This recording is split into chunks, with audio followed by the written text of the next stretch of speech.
हरिः ओम्।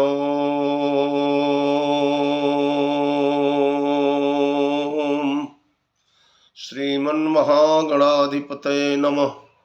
श्रीरामः शरणं मम। श्रीगुरवे नमः। श्रीसरस्वत्यै नमः।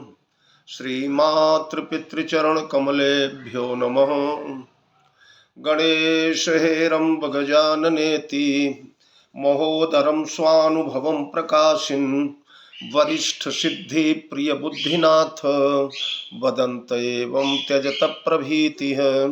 ओम नमः परमहंसास्वादित चरण कमल चिन्मकरंदाय भक्तजनमानस निवासाय श्रीरामचंद्राय कौशलेन्द्र पद कंज मंजुलौ कोमलावज महेश वंदितौ जानकी कर सरोज लालितौ चिंतकस्य मन भृंग संगिनौ श्री सीतानाथ समारंभां रामानंदार्ज मध्यमाम् अस्मदाचार्य पर्यन्तां वंदे गुरु परंपरां।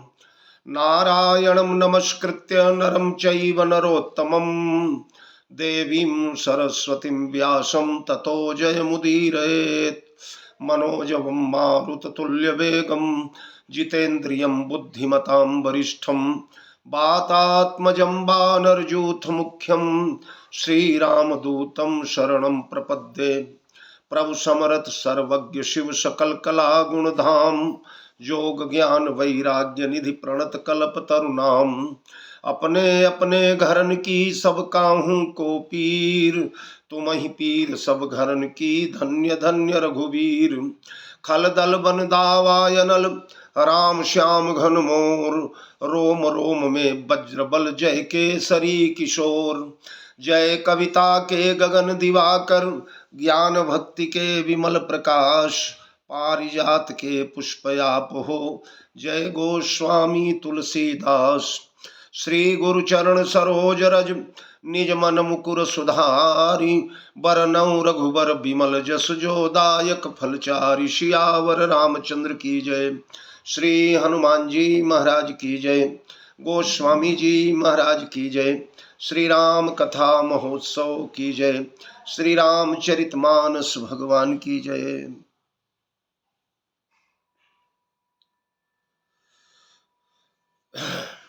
मेरे परमाराध्य अकारण करुणावरुणालय जगत नियंता जगदाधार सर्वतंत्र स्वतंत्र परात्पर परब्रह्म मर्यादा पुरुषोत्तम भगवान श्री राघवेंद्र सरकार भगवती भास्वती विदेह वैजंती अघटन घटना पटीयसी विदेह नंदिनी जानकी जू पौरुष पराक्रम के पावन प्रयागराज अंजनानंद वर्धन श्री हनुमंतलाल जी महाराज कविकुल चक्रचूड़ामणि साहित्याकाश के दीप्त दिवाकर तुलसी नंदन गोस्वामी तुलसीदास जी महाराज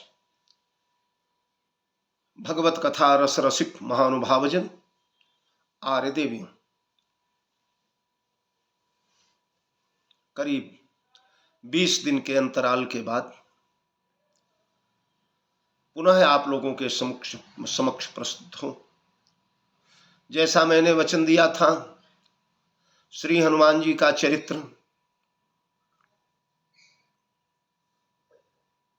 300 अंकों में रखने का संकल्प हृदय में उठा था। हनुमान जी ने प्रेरणा दिया था। कार्यक्रमों वगैरह में तो कैसे भी समय निकाल करके यह वीडियो बना लूंगा मैं, पर कुछ ऐसी घटनाएं हो जाती हैं मानव जीवन में जहां मनुष्य की समस्त भाग दौड़ समाप्त हो जाती है। सारा संकल्प विकल्प साफ धरा रह जाता है।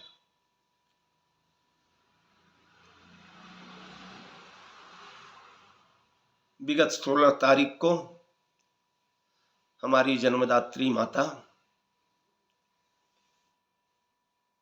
अपना शरीर रख दी। ठाकुर जी के चरण कमलों में विलीन हो गई।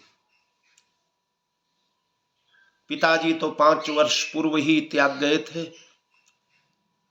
मां भी चली गई, बिल्कुल अकेले हो गए। किसी प्रकार भगवान ने ऐसा सुयोग बनाया कि महाराष्ट्र से प्रयागराज उनका दर्शन करने के लिए पहुंच पाया मैं। संयोग से उस दिन अगर ट्रेन लेट न हुई होती तो हम यहाँ से प्रयाग की गाड़ी नहीं पकड़ पाते थे। पकड़ते भी थे तो माँ का दर्शन नहीं हो पाता था।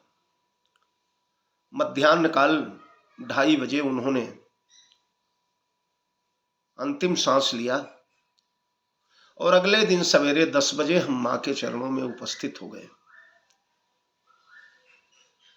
बड़ी भयंकर ठंडी, बड़ा शीत का वातावरण, कोहरा, शीतलहर। ऐसी परिस्थिति में माता जी का सारा कृत्य काशी जी मणिकर्णिका घाट पर उन्हें ले गए। पूज्य पिताजी ने तो वहां प्राण ही त्यागे थे। हमने कहा माता पिता दोनों मणिकर्णिका के ही पथिक बने और उन्हें विदा करके त्रयोदशा इत्यादि कार्यक्रम संपन्न करके और हम पुनः महाराष्ट्र आ गए।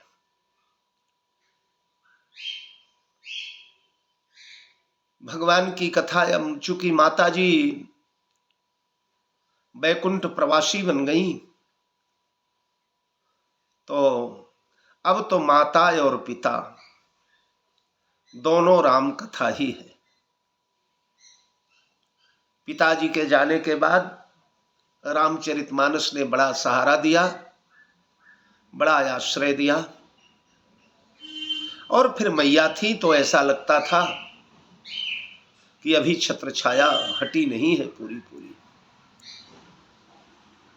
कोई कितना भी बड़ा हो जाए, हनुमान जी लंका में जाकर के आगे आप देखेंगे देव विशाल परम हरुआई, पर्वताकार बन गए। लेकिन जब मां के सामने जाना हुआ तो पूंछ बुझाई खोई श्रम, धरि लघु रूप बहोरी, छोटे बन करके गए। माता जब तक रहती है तब तक आदमी अपने को बूढ़ा नहीं समझता। माता पिता के रहने तक लड़कपन रहता है शरीर में। हम अपने को नया समझते हैं, युवा समझते हैं, बालक समझते हैं। पर माता पिता दोनों के विदा होने के बाद फिर कोरा मरुस्थल रह जाता है संसार में।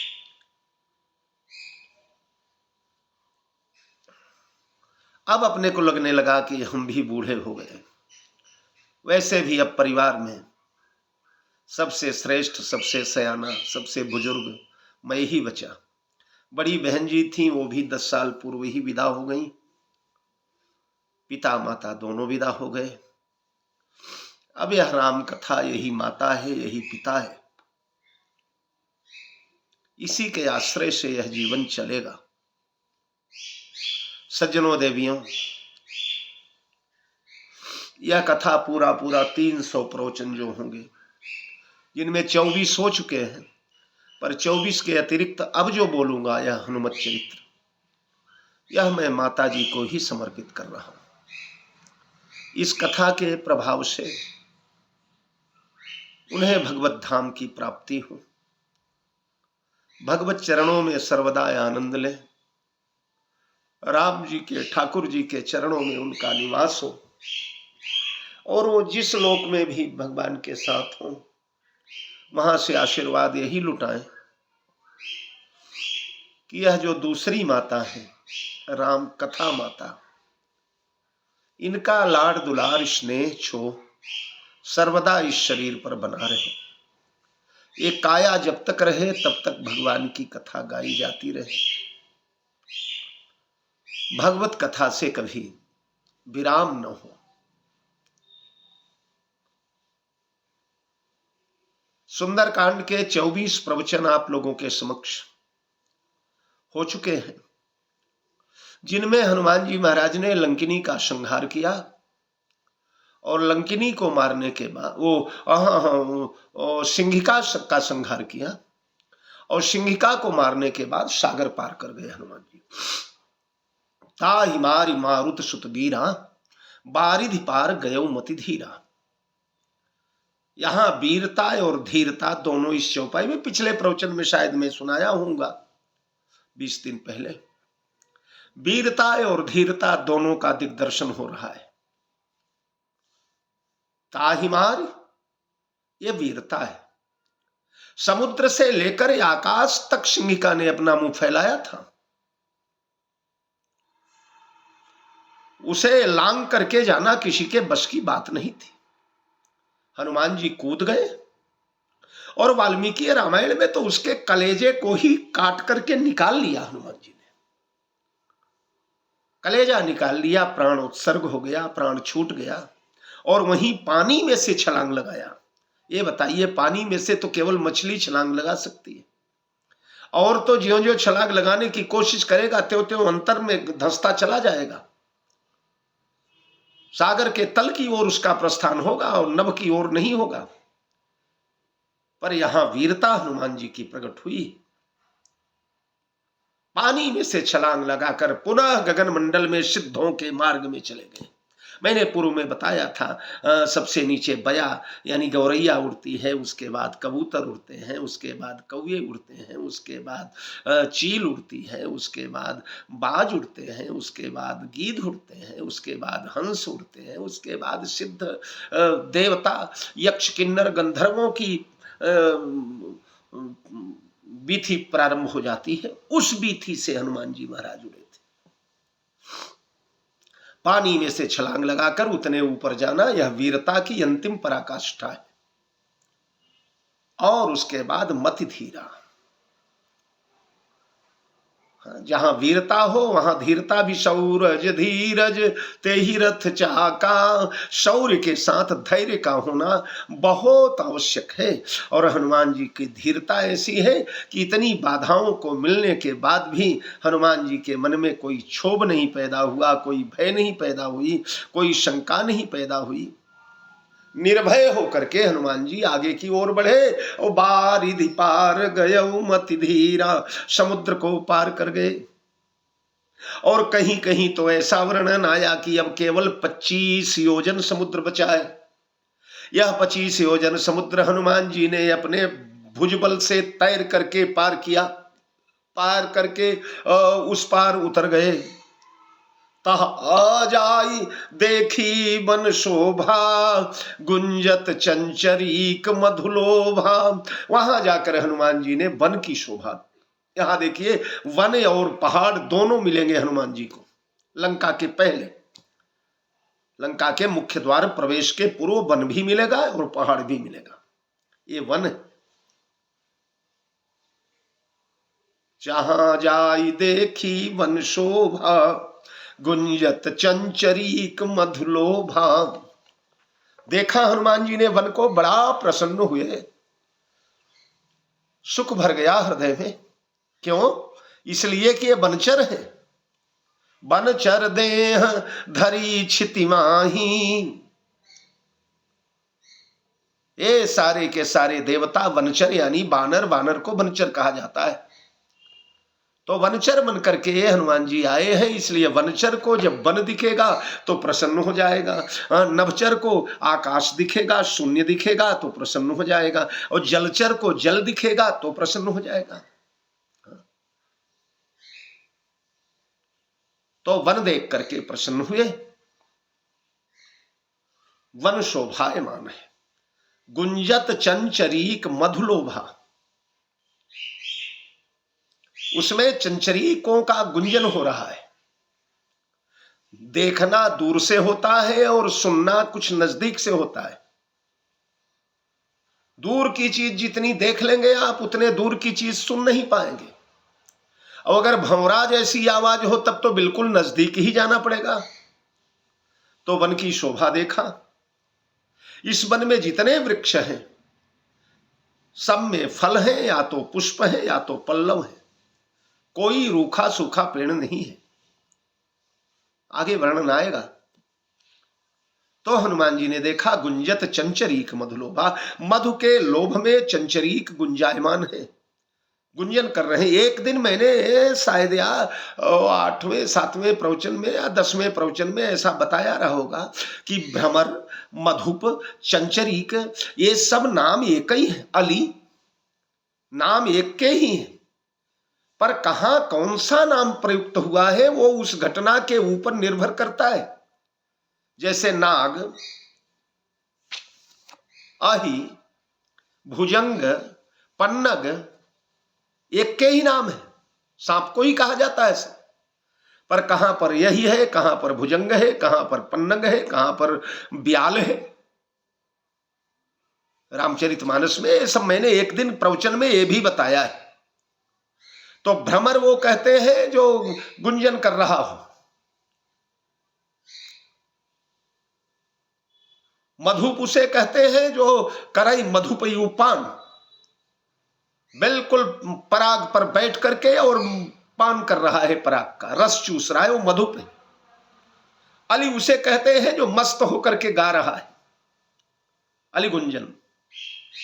और चंचरीक उसे कहते हैं जो मधु के लोभ में, पराग के लोभ में चंचल है, लेकिन पेट नहीं भर पा रहा है। मैंने एक दिन बताया था, रावण का आदेश है कि भौरा भी बिना आदेश के पराग चूसने न पावे, पुष्पों को परागहीन न कर पाए।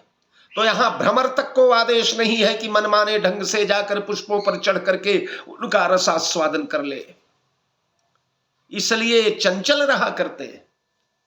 और जो चंचल है मधु के लिए, पराग के लिए, उसका नाम चंचरीक। ये रामचरितमानस का ग्रामर है, रामचरितमानस का व्याकरण। तो गुंजत चंचरीक मधुलोभा, मधु के लोभ में गुंजायमान हो रहे हैं, गुंजन कर रहे हैं। नाना तरुफल फूल सुहाए, खग मृग वृंद देखी मन भाए। नाना फल, नाना तरु फल फूल सुहाए। अब नाम लिखने की कला देखिए रामचरित, इसीलिए तो बार बार बलिहारी जामे तुलसी की कलम को। वन सबसे बड़ा है तो पहले उसका नाम लिखा। गुंजन सुनाई दूर से पड़ रहा है, थोड़ा दूर से, इसलिए गुंजन भ्रमरों का दूसरे नंबर पर लिखा।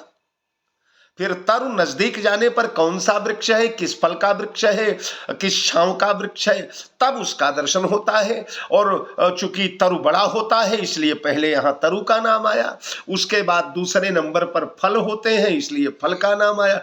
पुष्प फल से भी छोटे होते हैं इसलिए तीसरे नंबर पर पुष्प का नाम आया। तरु सबसे बड़ा, फिर फल, फिर पुष्प।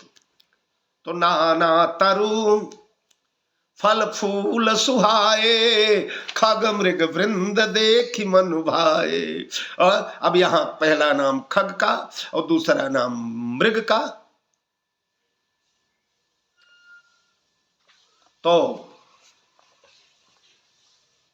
खग वृक्षों में रहते हैं, पक्षी वृक्षों में रहते हैं, तो वृक्ष में पक्षी हैं, और मृग वन में रहते हैं इसलिए वन में मृग भ्रमण कर रहे हैं, वृक्षों पर पक्षी चहचहा रहे हैं, पक्षी उड़ रहे हैं वृक्षों से, और फूलों पर भ्रमर गुंजायमान है, पुष्पों के अगल बगल में मंडरा रहे हैं। मधु के लोभ से कारण, मधु पीने के लालच में इधर उधर भ्रमर गुंजन कर रहे हैं।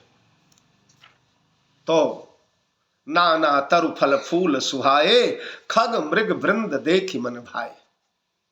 ये सब देखा और हनुमान जी को मन भाए। क्यों मन भाए? इसलिए कि नेचुरल हनुमान जी महाराज इन्हीं के बीच रहने वाले प्राणी हैं। जहां किष्किंधा पर हनुमान जी रहते हैं उस किष्किंधा के वन का वर्णन वाल्मीकि रामायण में विधिवत वाल्मीकि जी ने किया है। वहां के वृक्ष, वहां के फल, वहां के पुष्प, वहां के भ्रमर।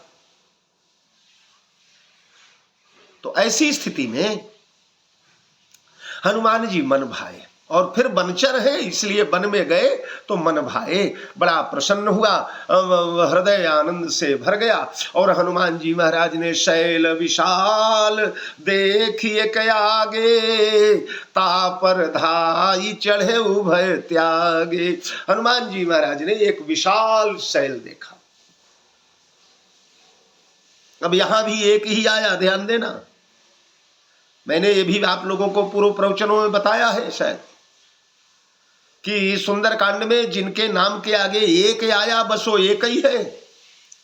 जैसे सिंधु तीर एक भूधर सुंदर, कौतुक कूदि चढ़े उताऊ पर।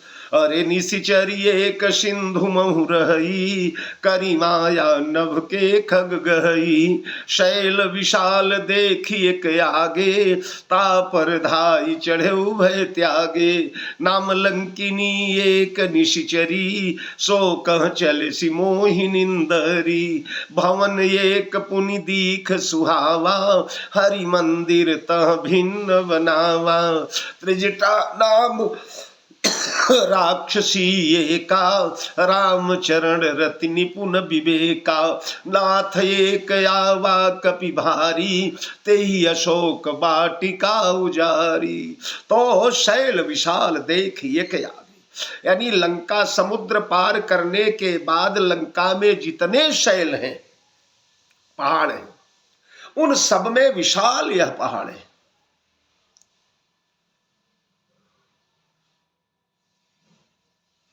वो आगे था, तापर धाई चढ़े, हनुमान जी दौड़ कर चढ़े।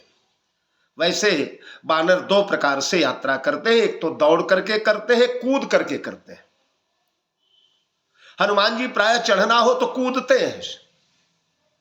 सिंधु तीर एक भूधर सुंदर, कौतुक कूदि चढ़े उताऊ पर।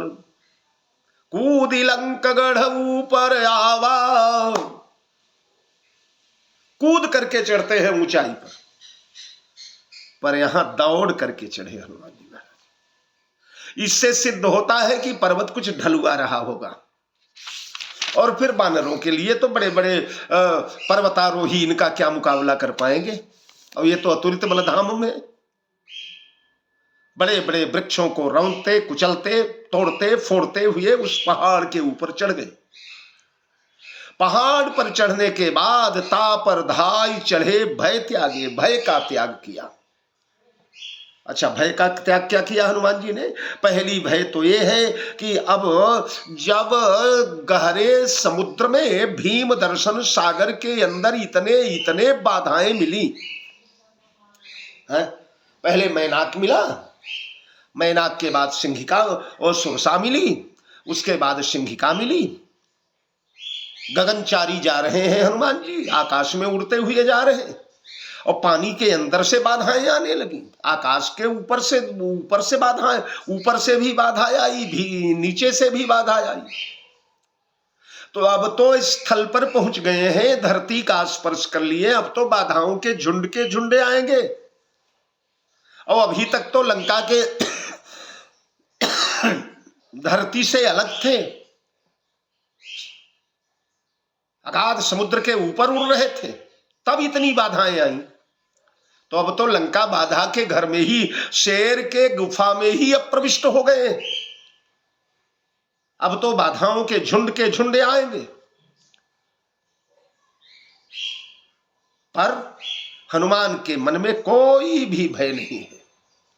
इतनी बड़ी बड़ी देव निर्मित बाधा पार कर गए, सतोगुणी माया को पार कर लिया, तमोगुणी माया को पार कर लिया। अब ये छोटे मोटे छुट्ट पुट्टे, उनकी कोई चिंता नहीं है। तो भय त्यागे क्यों लिखा? भय त्यागे का एक कारण और है कि यह शैल इतना ऊपर है कि इसके ऊपर चढ़ जाने के बाद लंका के अंगनाई का दृश्य दिखाई पड़ता है। लंका का अंतः दर्शन होता है, और लंका का अंतः दर्शन होता है, इसका मतलब लंका वाले भी इसके ऊपर चढ़े हुए जीव को देख सकते हैं। तो लंका वाले देख लेंगे, इसका जो भय है इसका सर्वथा त्याग कर दिया हनुमान जी ने। इतने छोटे बने हुए हैं कि लंका वाले देख ही नहीं पाएंगे। और दूसरी बात एक पुराणों में आती है, मानस पीयूषकार ने भी थोड़ा संकेत किया है उस कथा का, कि इसी सुबेल पर्वत पर ब्रह्मा जी एक बार आए और भगवान शंकर ने उनका सिर छेदन कर दिया। सिर का, पहले ब्रह्मा को भी 5 ही सिर थे। भगवान शंकर भी पंचानन है, ब्रह्मा भी पंचानन ही है।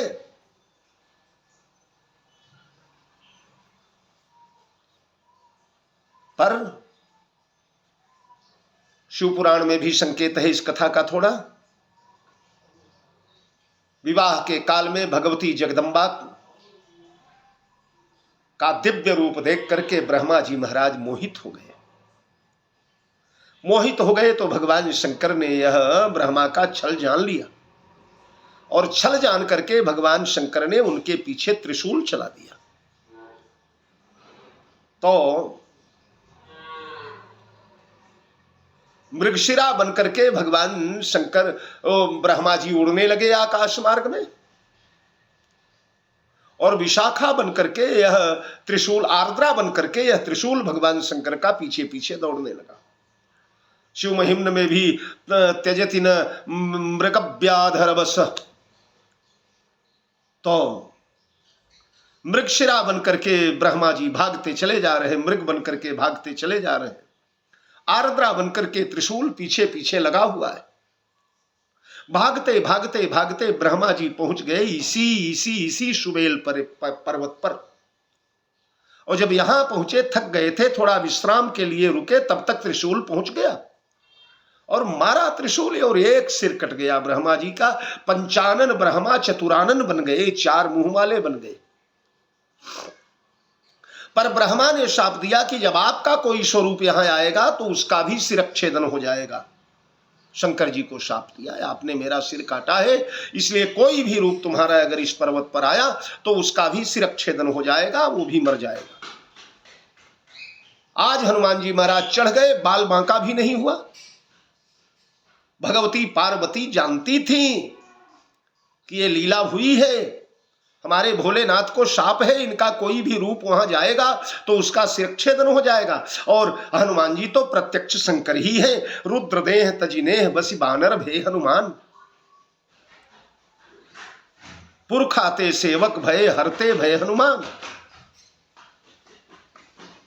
ये शंकरावतार हैं, एकादश रुद्र हैं, शंकर सुमन है और आत्मा वही जायते पुत्र है, इसलिए इनका सिर यहां कट सकता है। कांप रही थी पार्वती, पर हनुमान तो निर्भय विचरण कर रहे हैं, निर्भय हो गए, भय त्यागे। भय क्या त्यागा? वही जो शाप था ब्रह्मा जी का, उस शाप का भय त्याग दिया। पार्वती चकित हुई, महाराज वो शाप निष्प्रभावी कैसे हुआ? हनुमान का तो यहां सिर फट जाना चाहिए, कट जाना चाहिए, ब्रह्मा जी ने शाप दिया है। लेकिन हनुमान तो निर्भय टहल रहे हैं, हनुमान को कुछ नहीं हुआ यहां जाके। तब हंसते हुए शंकर जी कहते हैं, गौरी उमा उमान कछु कपि कई अधिकाई, प्रभु प्रताप जो काल ही खाई। ए उमा, ये हनुमान की प्रभुताई नहीं है। वैसे प्रभुताई तो हनुमान की भी है, हनुमान भी कालों के काल है, हनुमान भी ब्रह्मा के दिए हुए शाप को पलटने में सक्षम है। पर अगर हनुमान की बड़ाई करते तो प्रकारांतर से भगवान शंकर की अपनी स्वयं की बड़ाई हो जाती, क्योंकि हनुमान तो शंकर जी ही बने हैं।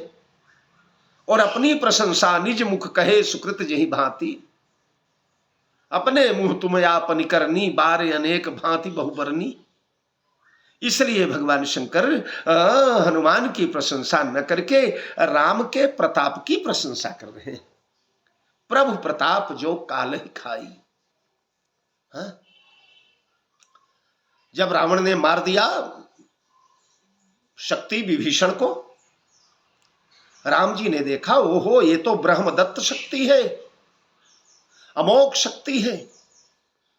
अगर लग गई तो कोई जगत में ब्रह्म के अलावा कोई ऐसा नहीं है जो इस ब्रह्म शक्ति का प्रहार झेल सके। चिंदी चिंदी उड़ जाएगी, प्राणोत्सर्ग हो जाएगा, मेरा विभीषण मर जाएगा। तो भगवान राम ने क्या किया? बोले आवत देखी शक्ति अति घोरा, प्रणतारत भंजन प्रण मोरा। अरे तुरत विभीषण पाछे मेला, सन्मुख राम सहेव सोई सेला। भगवान श्री राम ने विभीषण को पकड़ कर अपने पीछे फेंका।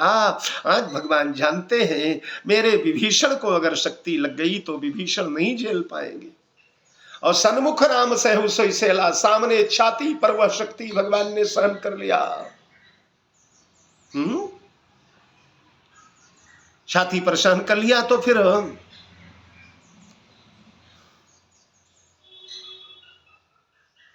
गिर पड़े। लाग शक्ति मूर्छा कछु भई, किंचित मूर्छा हुई। यद्यपि प्रभु कृत खेल लेकिन सुरन बिकलई।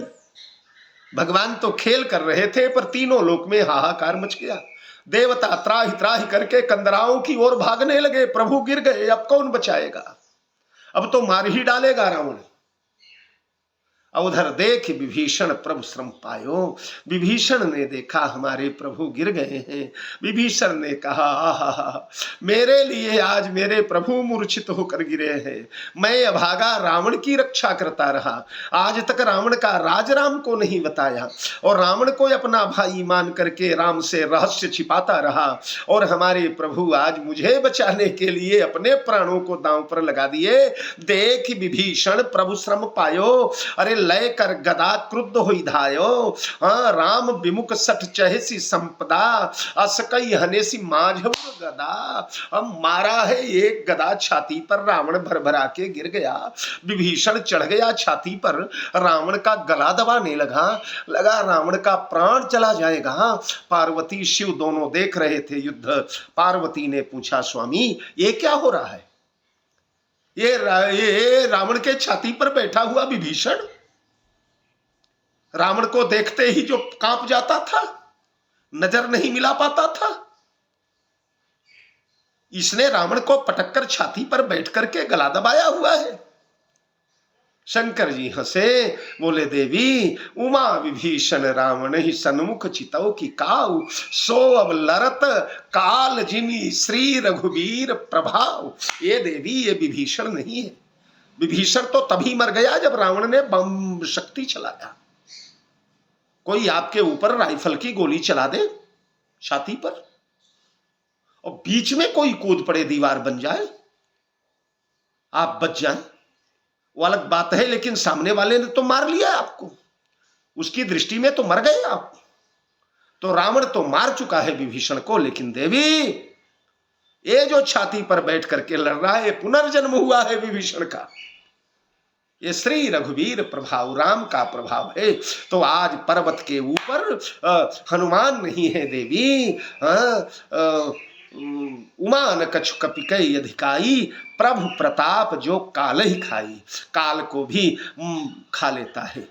हाँ, गरल सुधारी पुकरई मिताई, गोपद सिंधु अनल सितलाई, सब जग गरु ताही, गोपद सिंधु अनल सितलाई, गरल सुधारी पुकरई मिताई। हाँ, जहर भी अमृत बन जाता है, राम की कृपा रही तो। शत्रु भी मित्र बन जाता है, मृत्यु भी जीवन बन जाती है। ये राम के प्रताप का चमत्कार देख रही हैं आप। तो इस प्रकार भगवान के प्रताप ने ब्रह्मा के उस शाप को मिटा दिया और हनुमान जी महाराज सुबेल पर सिंह के समान टहलते रहे। और उसके बाद अगली चर्चा आप लोगों के समक्ष कल होगी। जय जानकी जीवन। बहुत बहुत साधुवाद।